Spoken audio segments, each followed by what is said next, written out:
Hey guys, in this video I'm going to show you how to add an audiobook to your wish list on Audible. And if this video has been helpful, I'd appreciate a like and subscribe to this YouTube channel. So let's get into it.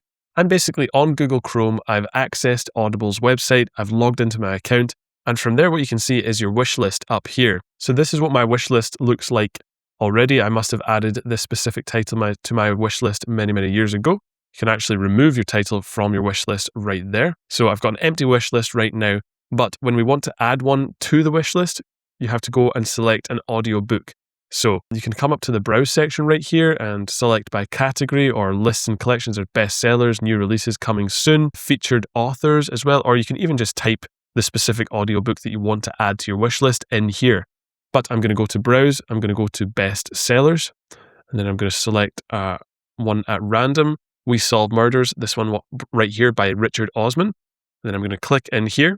And then on the right hand side, there's the purchase options. You can either purchase with one credit, buy now for $7.99, add to basket, or there's more options and you can actually add it to the wish list right here. And when we exit out of here and then go up to wish list, you can now see that this specific title has appeared in our wish list, and you actually have the option to add the title to your basket. And when you do that, you can come up here and then check out either by using one credit or for $7.99. So guys, hopefully this video has been helpful. If it has, I'd appreciate a like and subscribe. And if you do have any questions or comments, leave them down below. Thanks very much.